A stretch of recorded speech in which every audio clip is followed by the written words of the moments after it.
Us with Ken J. Welcome to Why Not Us podcast. It's your host Ken J, and it is October. October is Breast Cancer Awareness Month. About 1 in 8 U.S. women. Um. Oh. Oh, that's the Yeah. back. Okay. About 1 in 8 U.S. women. 13% will develop invasive cancer over the course of her lifetime. In women under 45, breast cancer is more common in Black women than white women. About 85% of breast cancer occur in women who have no family history of breast cancer. Thank you, Bree, for coming to the platform today. How are you feeling mentally? Mentally, I'm feeling good. Breast Cancer Awareness Month is a tough month for me because there are so many reminders of breast cancer. I'm a proud survivor. It's not the fact that I had breast cancer that kind of gets me. I think a lot of it is, and which I'm happy to be on the show today. There's a lot of misinformation, especially when it comes to spending money on things that are pink, etc. So I kind of have a dual thing because I had breast cancer, but I actually work for the largest breast cancer study in the United States, and I've been doing that for 9 years. So I have like a different viewpoint, a different vantage point. So yeah, I'm ready to take some questions and make sure your viewers understand like how important it is to actually do the actions for Breast Cancer Month and not just throw a couple of dollars at something pink you saw in Dollar General. For sure, for sure. So, can you just tell us about your journey?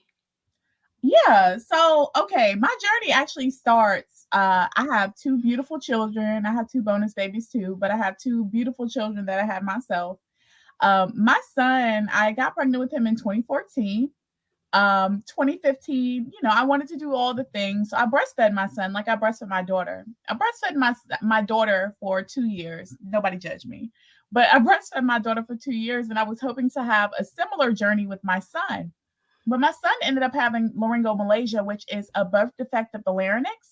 And my breast milk was too thin for him to drink without aspirating. So I ended up stopping pumping and breastfeeding at around 7 months. So that's important. He was 7 months old. And I noticed when he was a year and a half. So when he was 18 months, I was still halfway lactating. And I'm like, something's not right because it's only in one breast. So I go to my white male OBGYN regular checkup. I'm like, hey, there's something going on with me because I'm still halfway lactating, not a lot, but there's some like discharge coming out of my left breast. And he was like, oh, you just had a baby. I was like, my baby is a year and a half old. And for those of you who don't have children, once you stop breastfeeding, it's over. Like your supply dries up within the month or 2 months at the latest, but a year and a half later, you shouldn't still be lactating unless you're actively breastfeeding your child. So I asked for a referral to a breast specialist, and he was like, you don't really have any risk factors. And I'm like, well, my grandmother had breast cancer. As a larger breast person is something that I'm always kind of worried about because when your breasts are larger and they're dense, you feel all types of lumps and bumps. And you're not sure what's what a lot of times. But he kind of brushed me off. And I listened to him. I was like, well, I shouldn't have anything to worry about. Um, in another 6 months, I was still having the issues, but this time I was having bloody discharge out of my nipple. And I'm like, okay, that's full stop. Like something's going on. Went to the same guy, but this time I told him, if you don't give me a mammogram, I want you to record in my chart that you're refusing to give me a mammogram. So then things started changing. And that's just the tip. If you ever have a doctor that's unwilling to do anything for you, tell them that you want it notated in your chart that they were unwilling to provide a test or a procedure or whatever, so that when another doctor comes along and sees it, they can get in a lot of trouble for that. And they usually want to avoid it and they'll give you what you need, right? So I got a mammogram. Mammogram ended up clear. So I'm like, okay, something's going on. I'm not sure. Maybe it was a blockage from when I was breastfeeding that I never cleared up, etc. So let's fast forward to 2020. It is the pandemic. Like I went out of work on March 16th. That was my birthday. I had been home ever since. When you're home more, you kind of tune into your body more. I was already stressed out because of the pandemic and being the mom, having four kids in the house, having, my fiance at the time, well, boyfriend at the time in the house. It was a lot. And I remember like randomly. It was March, but I had gotten some kind of like, you know how you get things in your feed. It was like, make sure you're checking your breast for blah, blah, blah, blah. And I'm like, you know what? Bet I'm gonna do that in the shower tonight.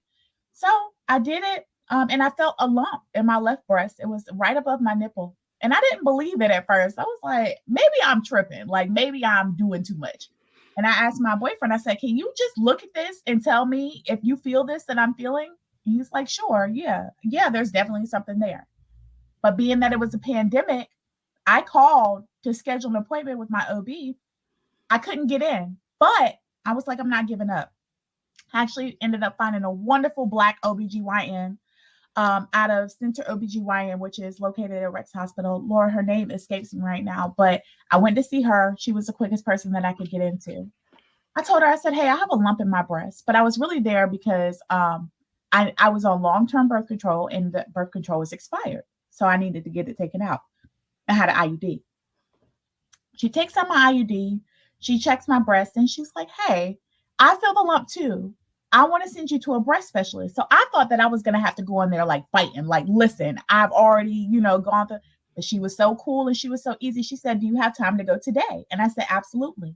So she sent me over to another specialist, a breast specialist, Dr. Rachel Gendro, who is wonderful and saved my life. The combination of those two women saved my life.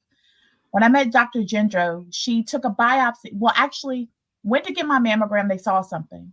They pulled me for an ultrasound of my breast. And they're like, hey, this could be nothing. This could be something, but we'd like you to get biopsy today. So if you don't know what a breast biopsy is, it's where they take a long, thin needle and they go into the tumor and they take a bit of the tumor out just to test it with the pathologist to see if it's cancerous or what's going on with it. So I'm shook. I call my boyfriend. I'm like, they want me to do a biopsy. He like, go, like, do it, like now. So I go and I do my biopsy. And I'll never forget, I was sitting here in my office and it was a Thursday. It was in August. And she calls, I answer the phone and she's like, hey, Gabrielle, how are you? And I'm like, I'm doing good, Dr. Gendro. Like, how are you? And she was like, I actually have your results and they're cancerous. But her voice was so upbeat that I didn't catch that she told me I had cancer. So I was like, thank you so much. Have a good day. I hope you. She was like, did you hear that you have cancer? You have breast cancer. And I was like, no, I can't have breast cancer. At the time, I was 36. 36 years old, no real risk factors other than having a paternal grandmother who had breast cancer. None of my mother's side had any kind of breast cancer. And I was terrified. I was absolutely terrified. I broke down. My boyfriend was like, hey, anything we need to do, we're going to do it. Like, we're going to get through it. I didn't tell my family or my children until like a week later because I just had to wrap my mind around what was going on. So my next step was to talk to Dr. Gendro. I am very fortunate in the fact that the type of breast cancer that I had, which is ERPR positive, HER2 negative, those are all hormones. That is one of the easiest breast cancers to treat. In that same breath, I'm going to dedicate my appearance to the show on spreading awareness about metastatic breast cancer. I do not have metastatic breast cancer, but that is the single most, that is the hardest cancer that affects Black women, and I'm going to tell you why.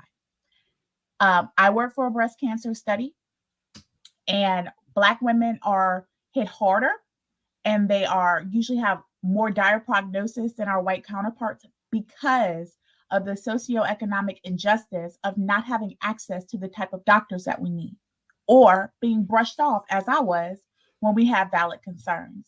So my prayers, my thoughts, my heart goes out to all of the Black women who have triple negative or metastatic breast cancer. I'm always behind you. I'm always, even beyond my own diagnosis, I'm always speaking up for them because metastatic doesn't get enough traction. And they don't, every time we do a breast cancer awareness walk, or it's never specifically metastatic cancer or triple negative cancer. And that is what affects Black women the most. But back to my story. I am blessed. I am truly blessed. It was a miracle that I started. I was, when I got diagnosed, I was a 44E EG, very, very heavy chested. And she gave me the option, like, we don't have to do a mastectomy. My cancer was stage 1B, which means I caught it very early.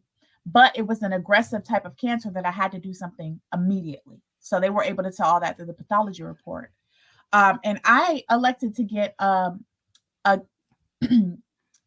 oncologic breast reduction rather than an entire mastectomy or just take a lumpectomy because my quality of life after was very important. So I went down significantly in bra size and I really sometimes miss my breasts, but I'm very fortunate for the way that it was handled. So after I had surgery, and I had two surgeries. One surgery was over 7 hours long, to because it was the plastic surgeon and the oncologist working in tandem to make sure that they got all the cancer and also that I was left with something I could be okay with. But when I got another call from the pathologist, it was my breast cancer was not cleared. So all the surgery that they did not clear the cancer. So I had to go back under the knife for them to do a re-accession. And those two surgeries were in September 2020. And I was exhausted from them. The recovery, it was so hard mentally and it was so painful. I blocked out most of those memories. I cannot remember being in pain most of the time, but I just know that it was hell. So I was always with the thought like, oh, this isn't a very big breast cancer diagnosis and it's early on. So I'll only have to do the surgery and I'll do radiation. So radiation is where they basically hook you up in to a machine and they blast radio waves through your body to kill the remaining cancer. But when I went to my medical oncologist, she actually typed my tumor and gave me what's called an Oncotype test. An Oncotype test takes the tumor that they actually took out of your body and it tells you what your chances are of recurrence and whether you need to do chemo or not. I was under the impression I did not have to do chemo. Well, when she got the Oncotype test back, I was on the cusp. So anything higher than a 17, you have to get chemo. And my Oncotype score was like 19. So I was barely over, but I had to do 4 rounds of chemo once a month. Chemotherapy was single-handedly one of the hardest experiences that I've been through, and I've had natural childbirth. They don't talk about the ways that it messes with your self-image. I went through chemotherapy in 2021, from 2020, the end of 2020 into the beginning of 2021. It is 2022, fourth quarter, and I'm still feeling the effects of chemotherapy. I'm heat sensitive. I can't be overheated. I'll get sick. Chemo burnt my esophagus so bad that I ended up developing GERD, which, I still suffer with. I lost my hair. I ended up getting moon faced from all the steroids that they pumped into me to keep me alive. I was hospitalized twice for pneumonia because I had no immune system, both of which I almost died. It was so tough, but the reason that I did it was because I'm like, I'm never doing this again. And if I wouldn't have done chemo, the chances of recurrence at 5 years were something crazy like 50%. And I wasn't ready. I wasn't going to flip a coin on my life. I was going to do everything that I could. So after I got done with chemo, I did radiation. I was supposed to just have 30 rounds of radiation, ended up having 36 rounds of radiation. I got third-degree burns on my breast, under my arms, on my back, on my neck. A lot of things they don't tell you, but I was really open and transparent about my journey on Facebook because I thought it was important for people to see a Black woman who was younger go through something like that. And also see that having cancer was not the end of my world. It was tough as hell, not gonna lie. I'm not sugarcoating it, saying that I don't still have mental, physical, and emotional scars from my cancer diagnosis and my cancer journey, but I'm here. And I just want to be an open vessel to anyone who has questions, anyone who needs help understanding their diagnosis, just because of the very unique position I'm put in by understanding breast cancer from actually working for a study, breast cancer study, and also having experienced it. So that's my journey thus far. Okay, so I have a question to ask you. Okay. With checking out your breasts, like they tell you to check your breasts every month, like, or when you're taking your shower, like under your arms Yep. and feeling your breast. So what did it feel like? Was it hard? How did it feel like when you It felt was like a pebble. And it wasn't as hard as a pebble. It felt like it was a little springy, a little bouncy. But when I soaked up my breast and I ran my finger along it, like my finger would pop along it, like and it was a little bit flexible as well. But those are the only types of tumors you can have, and it's not the only warning signs. If your nipples go inverted for some reason unknown and you don't have inverted nipples, that's a big sign. Dimpling of your breast. There are, hundreds of pores on your breast, but when those pores start dimpling, or you get misshapen in some kind of way, that's also a clue that you may have breast cancer. Some of these just are regular changes, but some of them can be linked to breast cancer. So yeah, it was a firm pebble size, but my tumor when they took it out ended up being 7 centimeters. That's how small it was. Okay. And you was talking about like your IUD and cuz that does that have anything to do with it? They do not have solid proof that is connected, but I will tell anyone with the IUD, I wish I would have taken a break. I wish I would have taken a break and I would have given my body a break. I got my first IUD after my daughter was born. My daughter was born in 2006. So from 2006, I had they last 7 years. So 2006, I got another one, and then I took it out and had my son. Then after my son was born, I put another one directly back in. I wish that I would have taken the time to just let my body breathe, re-regulate, etc. Because now I'm never allowed to be on birth control ever again. Okay.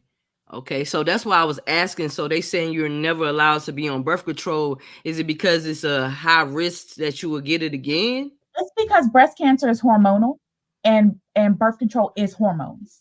So they don't want I take a medicine called tamoxifen every night to keep my estrogen levels and my hormonal levels down so that I don't have a recurrence. So to take a medication like that and then to turn around and be on birth control is not a good idea. Like I'm just trying to erase my risks. Most definitely. And you was also talking about like two different other breast cancers, like Mhm. metastatic, and you was also Metastatic and triple negative breast okay, cancers. okay, what how do they show up? Like if is Okay, so they show up the same way that any other breast cancer does, but the thing about metastatic cancer is also known as stage 4. Metastatic cancer is stage 4. It doesn't have to be a death sentence, but you are eventually going to die from the complications of cancer. That's what stage 4 metastatic. You don't get rid of that. You could be in remission, but you're still never in remission. You will continuously have to take immunotherapy and chemotherapy for the rest of your life to keep the tumors at bay. Triple negative breast cancer, where I said I was ER/PR positive, HER2 negative, those are hormones. If you're triple negative, ER/PR negative, and HER2 negative, it is a completely different type of breast cancer. It is a very, very hard to treat breast cancer. It doesn't get the research or the attention that it deserves. I feel like because it happens predominantly to Black women. Um, I'm going to scream to the day I die. Black women do not get appropriate care in medical settings. And a lot of the reason is the stereotypes about us. The moment we disagree with something, we're angry. The moment, like we're combative. Even if I'm talking to you in the tone of voice that I'm talking to you in, the moment that I start to advocate for myself, people are scared. That's why I will never, never go to a white doctor again. I will never go to a white male doctor again. I honestly don't like going to cisgender doctors, but there aren't a lot of LGBT doctors either. And the reason that I say that is because someone who is traditionally not listened to is going to be a better listener than someone who is. Cis male doctors already know. They already tell you, like, oh no, it's not that, it's not that. And I've been abused by doctors so many times in my life through my pregnancies, through other things that I've gone through. Never thought about it as abuse. Always just thought about it as, oh, they know these things. Like they know these things, but nobody is the expert at you but you. You're the expert of yourself. So if you're telling a doctor you have a valid concern and the doctor is not listening to you, that's abuse. And you don't have to stand for it. okay, that's true because they will try to like silence you type vibe. Mhm. They most definitely will.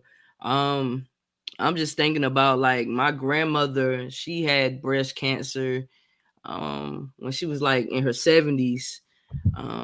It was kind of like one of those breast cancers is like it was like one it wasn't it was a rare type of breast cancer, so Mhm. it does kind of like run in the family type vibe, but yeah, I'm just being more aware of about breast cancer because Right. it's serious, like it's really serious. My aunt as well on my dad's side, had breast cancer as well. But yo, you really Something you like, may want to think about doing is getting tested for BRCA, BRCA. So there's BRCA1 and there's BRCA2. These are tests that tell you if you have a genetic disposition to breast cancer. When I was diagnosed, I had BRCA1 and BRCA2 testing, but as crazy as it is, I have no genetic links to breast cancer. So I didn't have the genetic, even though my paternal grandmother had breast cancer. I still didn't have the genetic link to have breast cancer, because if I would have had it, I would have gotten my daughter tested. I would have asked my sister to get tested, etc. Because if you find out you're BRCA1 or BRCA2 positive, you can elect, and insurance will cover a mastectomy for you, so that you don't have to deal with breast cancer, like the possibility of it. wow. Okay, so it's BRCA1 and BRCA2. That's what you're saying? BRCA, BRCA1, and BRCA2. And those are tests that if you go into your provider and you say, hey, I have had a cousin, a sister, a blood relative, a blood first degree relative that has had breast cancer, they will test you for that, and insurance should cover it. Okay. And you can just go to your regular doctor to You get can that go to your test? regular doctor, and if they can't do it for you, they can refer you to a breast specialist who can. Wow, man, you shedding a light on it. So, you was talking about like after you had your son, you was still lactating type Mhm. vibe, right? So, what was going on with that? Was that hormone as well? It was hormonal, but there was actually I found out later that there was blockages in my breast from leftover breast milk. Okay, But okay. nobody took me seriously enough to say, hey, let's go ahead and do an excision for you, because they ended up taking out one of those blocked ducts when I had my surgery. And it literally, of the 7-hour surgery, it took 15 minutes. And if I could have gotten that removed earlier, I feel like I wouldn't have gone through the things that I went through. Because Wow. cancer is nothing but a clump of mutated cells. If something goes awry, your body's going to try to attack it. And if it keeps multiplying and multiplying, it's automatically cancer. Say that one more time so I can say that one more time what you just said about the mutating of the cells. So cancer is just a mutation of healthy cells. And they mutate, and then they just, multiply and multiply. So if I could have had the just the area taken out where I was having the issues, I feel like I may not have ever had breast cancer. But no one took me serious enough to send me to a breast surgeon and say, even if this is not cancer, let's go ahead and get this blocked duct out of you, just so it doesn't cause any Yeah. problems. So that doctor that didn't believe you, is there any way that he can get in trouble? No. Okay. No, because he can get up and say, to the best of my knowledge, because she was under 40, because she had no real history other than her grandmother of breast cancer, I made the sound decision to say that she didn't need X, Y, and Z. So now, if I see him, it'd probably be hands thrown, but I plan to never see that man again. So Yeah, you will never see him again. So, what advice would you give to women that don't have good insurance, that's having Planned Parenthood. issues? Planned Parenthood, and every October, there is a massive drive. There are drives going on in Raleigh, North Carolina right now that will help underinsured or uninsured women get a mammogram if you feel like you meet the criteria. There are tons of, and I don't love Susan G. Komen breast cancer group, because I feel like they'd be misappropriating their funds a little bit. But if you contact them and you need a mammogram, they have scholarships for mammograms. Okay. Also, I invite anybody in a state, if you are uninsured, underinsured, go to the health department and try to get Medicaid. Go to your county clinic. They can do breast exams for you. And as everyone knows, the county clinic is free or low cost, depending on your income. Okay, that's great information because a lot of people don't have insurance, and Mhm. sometimes you do have insurance, but it's not really good insurance. Right. So I really appreciate you giving us insight on that. Also with the breast, checking your breast, also like if it's red, Yes. and itchy as well, right? Right. Red, itchy, tender. If something is not right, You know your body. You know your body's baseline. That's what I like to call your baseline is when you're running at 100. Like you feel great, everything feels great. I think that Black women have the tendency to ignore things in their health because we're so much to so many people. I'm a mom. I'm now a wife. I have a job full time. You know, I had school. I had all these things going on. And I'm like, can I take the time to like do XYZ? But let me tell you, if you do not take care of yourself, life will sit you down. And I don't ever want to be sat down again in my life. Yeah, most definitely. What about because you was talking about the radiation and you also Mhm. was talking about chemo. Like, Yep. is it any holistic approach or No. okay? Let me tell you something about holistic approaches. I am very much a believer in heal thyself. I am very much a believer in the things that you ingest can help to heal yourself. But when we're talking cancer, there's no Okay. holistic treatment for cancer. Now, there are holistic methods to make you feel better while you're going through treatment. I did a lot of those holistic methods. Everything that I could do, you know, like massages or meditation, like things like that. They help me through my treatment, but nothing's going to kill cancer cells but chemotherapy or radiation. Okay. Does marijuana and edibles and stuff does that help CBD? Yes. It helped me, I will Okay. say. Okay. I was very fortunate to get access to medical grade edibles, Okay. and also medical grade marijuana, like oils that were customized by an oncologist for people suffering from the side effects of chemo. On days that I couldn't eat, it helped me eat. On days when I was so racked with pain, I couldn't move, it helped me relax. I'm a very big supporter of medical marijuana, and I think it's a shame because I had to go through hoops to get it from California because even medical marijuana is not legal here. Yeah, they need it most definitely. Like North Carolina just so behind in many They're things. very behind, and you know, I'm of the belief that I don't feel like you should have to have a medical condition to be able to have access to marijuana. Marijuana is Girl. for anxiety, for other things. And if you want to smoke, why can't you smoke? Like you're not hurting anybody. I feel like alcohol is a lot more dangerous. But you know, I'm preaching to the choir, and even though I'm not like a habitual weed smoker or For anything, sure, for sure. it helped me a lot. And I no longer like look crazy at like people that use marijuana like frequently for anxiety or other ills because I'm like, it helped me a lot when I was in a really messed up situation. Yeah, most definitely. I'm just glad that I will. You're still here. You're having a Mhm. conversation, and you just being open about it. And you just want to help people, and that says a lot about you and your character. You always been good people's anyway. You. So yeah, like cause I'm sitting here thinking like, yo, like so it be the chemo that really affects the body, even though that you have cancer, but it'd be like the radiation and it'd be like the chemo, you know what I'm saying? Yes. So Um, yeah. and it wasn't just the chemo. I was on a shot called Neulasta. So chemo is a poison and it basically wipes out a lot of your immune system and everything else, trying to kill cancer cells, but it can't be discriminate and just, oh, cancer cells, I'm gonna kill you.